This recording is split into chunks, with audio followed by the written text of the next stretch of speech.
The desert sun was a relentless adversary, beating down on my hat as I trudged through the endless sea of sand.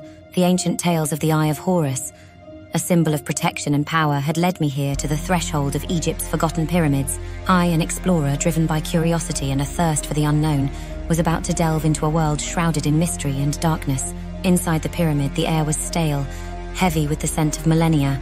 My torch flickered, casting eerie shadows on hieroglyph-covered walls. I felt the weight of countless eyes upon me, though I was alone, or so I thought.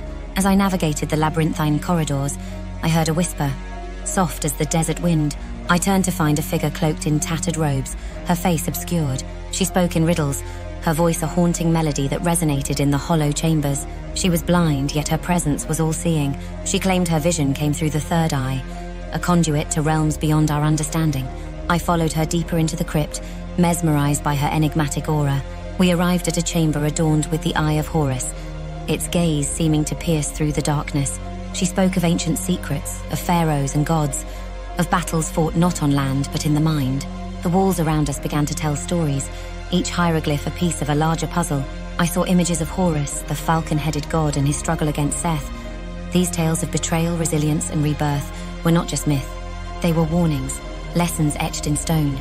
The blind seer guided me to a hidden alcove, revealing a relic bathed in an otherworldly glow. It was an amulet, the Eye of Horus itself, untouched by time.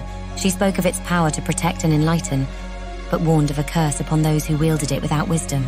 As I reached out, a sudden rush of images flooded my mind. I saw the rise and fall of empires, the shifting sands of the desert, the unblinking eye of the cosmos. It was overwhelming, a tidal wave of knowledge and fear. I awoke alone, the amulet in my hand, the blind seer gone as if she were a mirage. The pyramid was silent, a tomb once more. I emerged into the blinding daylight, forever changed. The desert, once a vast emptiness, now whispered secrets of the past and visions of the future. As I left the sands behind, I knew my journey was just beginning. The Eye of Horus, now in my possession, was a key to mysteries yet unsolved, a beacon in the unending night. And I, a mere explorer, had become a guardian of ancient lore, a wanderer between worlds. The desert, with all its enigmas and shadows, had become a part of me, an indelible mark on my soul. With the amulet of the Eye of Horus in my grasp, the world seemed different, as if I was seeing it through a lens that revealed the unseen. The desert, once a desolate expanse, now whispered ancient secrets, each grain of sand a silent witness to history. As I journeyed back to civilization, the sun set, painting the sky in hues of fiery orange and deep purple. That night, under the blanket of stars, I encountered a caravan led by a man named Malik. He was an enigmatic figure with eyes that seemed to have gazed upon centuries. Malik claimed to be a collector of lost artifacts, and his interest in the amulet was immediate and intense. Suspicious of his motives, I was reluctant to reveal its power, but Malik was no ordinary man. He shared stories of his travels, of hidden oases and cities buried by sand, each tale more fantastic than the last. As we sat by the fire, he spoke of a prophecy, one that told of a relic that could open doorways to other dimensions. Malik wasn't alone. His companions were equally mysterious. There was Aisha, a woman with the ability to interpret dreams, whose visions often came true in alarming detail.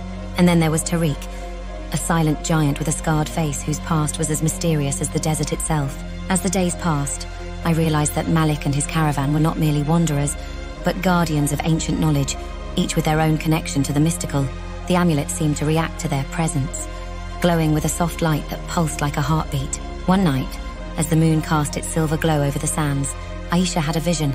She spoke of a hidden chamber beneath the Sphinx, a place untouched by time where the true power of the Eye of Horus could be unlocked. Her words were a siren's call, luring me back to the mysteries of the ancient world. We set out under the cover of darkness, the Sphinx looming over us, a sentinel of stone. With the amulet as our guide, we discovered a hidden entrance, a narrow passage that led deep into the earth. The chamber we found was unlike any other in the pyramid. In its center stood a pedestal, with a carving of the Eye of Horus. As I placed the amulet on the pedestal, the room came alive with light. Hieroglyphs danced on the walls, telling a story of a celestial war, of gods walking among men. But then the unexpected happened. The chamber began to tremble, and a hidden door opened, revealing a passage even deeper into the earth. We descended, unaware that what we were about to discover would change our understanding of history. Beneath the Sphinx lay an ancient library, its shelves filled with scrolls and texts from civilizations long forgotten. This was the Akashic Records, the collective memory of humankind, a repository of every thought, word, and deed. As I touched the scrolls, Memories flooded my mind, not my own, but those of pharaohs and queens, of soldiers and scholars. The power of the Eye of Horus had unlocked the door to collective consciousness, but our discovery had not gone unnoticed. As we delved deeper into the mysteries of the past, we realized we were being followed. A secret society, known as the Keepers of the Eye, had been guarding these secrets for centuries, and they were not keen on sharing them. What followed was a game of cat and mouse through the deserts of Egypt as we tried to protect the knowledge we had uncovered. Malik and his companions revealed their true prowess, each skilled in ways that defied explanation. In a final confrontation under the shadow of the pyramids, we faced the Keepers. It was then that I learned the truth about Malik. He was a descendant of the pharaohs, sworn to protect the legacy of his ancestors. The battle was fierce, a clash of ancient magic and modern resolve. In the end, it was the power of the Eye of Horus that saved us, unleashing a force that swept our enemies away. As the dust settled, we realized that the knowledge we had uncovered was too powerful to be kept in the hands of a few. Together, we decided to guard the Akashic Records, to keep them safe from those who would use them for their own gain. The desert had revealed its deepest secrets, and I had become a part of its legend. The Eye of Horus, once a mere symbol, was now a beacon of truth, guiding us through the shadows of history. The journey was far from over, but one thing was certain.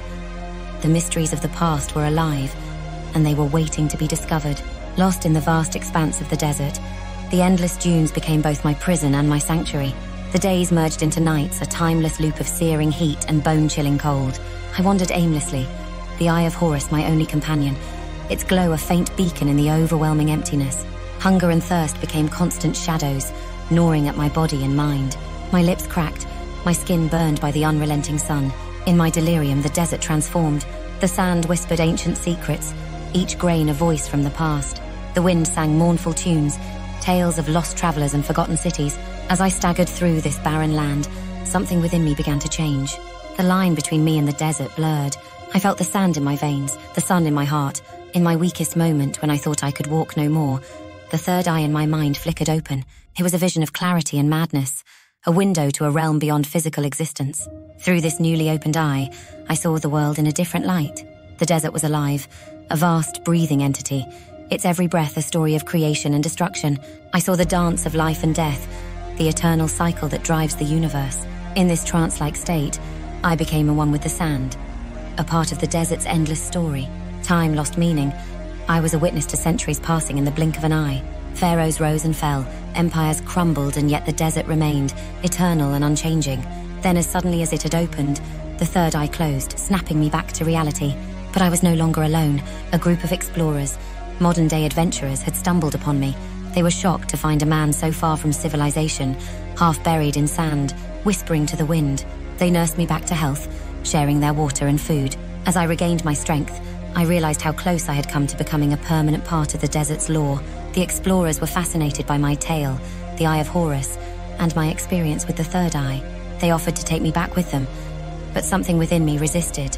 The desert had changed me in ways I couldn't fully understand. I needed time to process what had happened, to explore the depths of the vision that had been granted to me. I thanked the explorers and parted ways, choosing to stay in the land that had both tested and revealed me. The desert, once a vast and empty place, was now filled with voices and memories, a living tapestry of history and mystery. As I continued my journey alone, the Eye of Horus by my side, I knew that my adventure was far from over. The desert had more secrets to reveal, and I, a humble explorer, had much more to learn. The sands shifted beneath my feet, a reminder that nothing is permanent except change. And in the heart of the desert, change was the only truth.